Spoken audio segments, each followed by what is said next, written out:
श्री गुरु सत्ताय नमः। सभी को प्रणाम।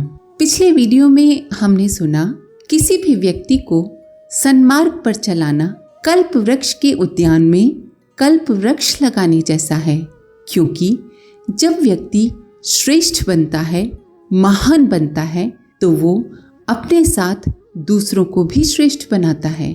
महानता के मार्ग पर दो चरण होते हैं, आत्म कल्याण और जन कल्याण। इन दोनों के समन्वय को लोक साधना कहते हैं। लोक साधना से वे सभी लाभ पाए जा सकते हैं जो किसी उच्च स्तरीय योग साधना से प्राप्त होते हैं। आइए इसी क्रम को आगे बढ़ाते हैं। दूसरे दिन के संत समागम में सभी उत्सुक मुनि मनीषी यथा समय उपस्थित हुए। आज के प्रश्नकर्ता मनीषी मौद्गल्य थे। उन्होंने पूछा, हे भगवान, कल महामानवों के उत्पादन अभिवर्धन की महिमा और आवश्यकता बताई गई थी। उसे सुनकर ये जानने की उत्सुकता बढ़ी कि किन व्रतों को अपनाने से मनुष्य देव मानव बनता है, उसे क्या छोड़ना और क्या अपनाना होता है, क्या सोचना और क्या करना पड़ता है। विस्तार पूर्वक बताएं कि मनुष्य महामानव कैसे बन सकता है। आश्वलायन जी ने कहा, हे मौद्गल्य समेत सभी ऋषिवर्ग, आप लोग ध्यान पूर्वक सुने। धर्म ही एकमात्र अवलंबन है जिसका आश्रय लेकर मनुष्य सुख शांति पाते हैं, सुरक्षित रहते हैं और आगे बढ़ते हैं। यहाँ स्पष्ट है कि ऋषिगण भारतीय तत्व दर्शन के उस व्यवहारिक स्वरूप की जानकारी चाहते हैं जो किसी भी व्यक्ति के गुण, कर्म, स्वभाव में परिष्कार कर उसे ऊंचा उठाते, नर से नारायण बनाती है। कोई भी श्रेष्ठ कदम तभी उठ पाता है जब मनुष्य स्वयं को व्रतों से बांध लेता है। व्रत अर्थात संकल्प शक्ति। संकल्प की शक्ति प्रचंड मानी गई है। वाल्मीकि, अजामिल, आम्रपाली, अंगुलीमाल जैसे पूर्व के नर पिशाच सा जीवन बिताने वाले व्रत से बंधने पर अर्थात संकल्प शक्ति के सहारे ही महानता के पथ पर अग्रसर हो सके। उन्होंने संकल्प कर लिया था कि अब उन्हें अपनी पैशाचिक वृत्ति छोड़ के आगे बढ़ना है, ऊपर उठना है, ऊंचा उठना है, आध्यात्मिक मार्ग पर चलना है। सर्वसाधारण को इन व्रतों के अर्थ जानना ही पर्याप्त नहीं है। उन्हें इनका व्यापक अर्थ महात्म सहित समझाया जाना चाहिए, तभी उस दिशा में कुछ कदम उठाने की ललक उठती है। गुण रूपी संपदा मनुष्य के भीतर ही है, लेकिन जानकारी के अभाव में मनुष्य दर दर भटकता है। मनुष्य समझता है कि वो एक बेचारा बहुत ही मामूली सा है, इसीलिए ठोकरें खाता है, भ्रांतियों का शिकार होता है। मनुष्य का शरीर एक दीपक की भांति है और चेतना यानी कि आत्मा दीपक में जलती हुई ज्योति की भांति है। मिट्टी के दिए में ध्यान रहा अर्थात शरीर में ही ध्यान रहा तो जीवन व्यर्थ है। दीपक की ज्योति में ही ध्यान रहना चाहिए, आत्मा में ही ध्यान रहना चाहिए। यही धर्म का वास्तविक स्वरूप है। यदि धर्म के व्यवहारिक रूप का मनुष्य को बोध हो सके तो प्रगति की असीम संभावनाओं का पथ आसान हो जाता है, प्रशस्त हो जाता है। प्राचीन काल में एक संत थे।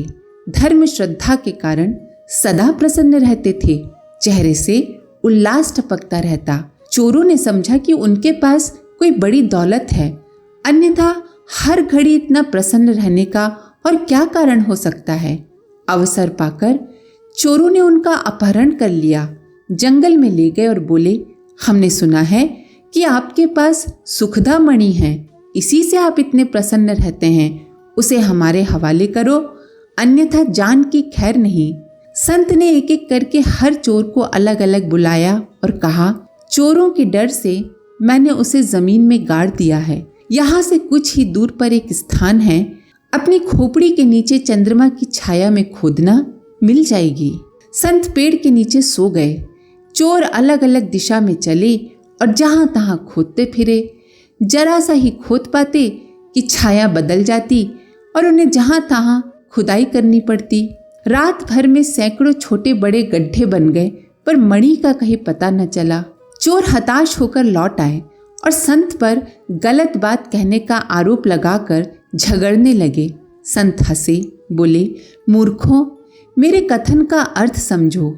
खोपड़ी के नीचे सुखदा मणि छिपी है, अर्थात धार्मिक विचारों के कारण ही मनुष्य प्रसन्न रह सकता है।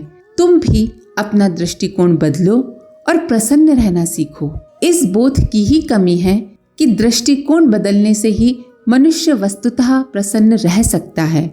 इसीलिए इस बोध की कमी होने की वजह से बहुसंख्यक व्यक्ति आत्मिक क्षेत्र में प्रगति नहीं कर पाते और सांसारिकता में ही उलझ कर रह जाते हैं। यदि धर्म के कर्म कांड दर्शन में न उलझकर धारण करने योग्य गुण संपदा रूपी मणि को खोज लिया जाए तो इस क्षेत्र में किया गया पुरुषार्थ फलित भी होता है। जिन्हें धर्म प्रिय है वे सब प्रकार के कल्याण को प्राप्त करते हैं। उनकी आत्मा बलिष्ठ होती है और उन्हें ईश्वर का अजस्र अनुग्रह उपलब्ध होता है। इसीलिए महानता उपलब्ध करने के इच्छुकों को धर्म धारणा अपनानी चाहिए और अपना आचरण धर्मात्माओं जैसा बनाना चाहिए। जिसने धर्म को छोड़ दिया उसे सब छोड़ देते हैं, जो धर्म को अपनाता है उसे सब अपनाते हैं। जो धर्म की रक्षा करता है उसकी अपनी रक्षा होती है। जो धर्म को हराने का प्रयास करता है वो स्वयं हार जाता है। धर्म धारणा ही वह आदर्श है जिसे लक्ष्य मानकर महामानव स्वयं सफलता पाते एवं अनेकों के लिए दिशा धारा छोड़ जाते हैं। यदि स्वयं ही उदाहरण प्रस्तुत नहीं किया गया तो अन्य अनेक सामान्य जन कैसे प्रेरणा ग्रहण करेंगे। धर्म का आचरण महामानवों का स्वयं का जीवन तो धन्य बनाता ही है और मेहंदी पीसने वाले के हाथ स्वतः रंग जाने के समान उन्हें लाभान्वित तो करता ही है। साथ ही समाज में सत् प्रवृत्तियों से भरा श्रेष्ठता का वातावरण भी बनाता है। मन की शांति के लिए कुमार जीव ने बौद्ध धर्म ग्रहण किया। वे अपने योगाभ्यास में लगे रहते थे पर उन्हें मन की शांति नहीं मिलती थी। मेधा और प्रतिभा का उपयोग लोक कल्याण में होना चाहिए। ये सिद्धांत जैसे जैसे हृदय में घुसता गया वैसे ही महापंडित कुमरायण ने मिथिला के दीवान का पद छोड़कर धर्म प्रचार के लिए परिभ्रमण करने का निश्चय किया। बालक कुमार जीव को भी उन्होंने यही शिक्षा दी। कश्मीर प्रवास में कुमरायण का स्वर्गवास हो गया। उनकी पत्नी ने बौद्ध भिक्षुणी की दीक्षा ले ली और बालक कुमार जीव की शिक्षा का प्रबंध करती हुई उसी क्षेत्र में धर्म प्रचार का कार्य करती रहीं। कुमार जीव जैसे ही समर्थ हुए वैसे ही चीन चले गए। वहां उन्होंने और साथी बनाए और बौद्ध ग्रंथों का चीनी भाषा में अनुवाद कर डाला। साथ ही भ्रमण करके प्रचार करने लगे। उनके प्रयत्न से स्थिति ऐसी बन गई थी मानो बौद्ध धर्म का केंद्र भारत न होकर चीन हो। बौद्ध मठों का निर्माण, धर्म शास्त्रों का अनुवाद तथा प्रचारकों की एक बड़ी सेना का गठन करने के साथ साथ लाखों शिष्य बौद्ध धर्म में दीक्षित हुए।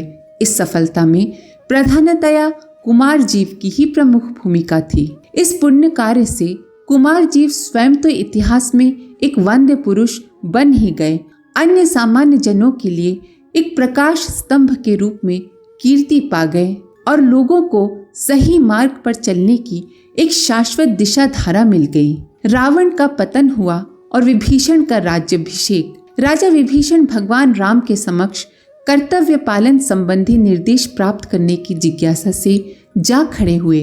भगवान राम बोले, अपने बड़े भाई पंडित राज रावण की ज्ञान विज्ञान परंपरा का रक्षण और विकास करना, पर अपना चिंतन क्रम हमेशा धर्मपरायण आदर्श निष्ठ रखना।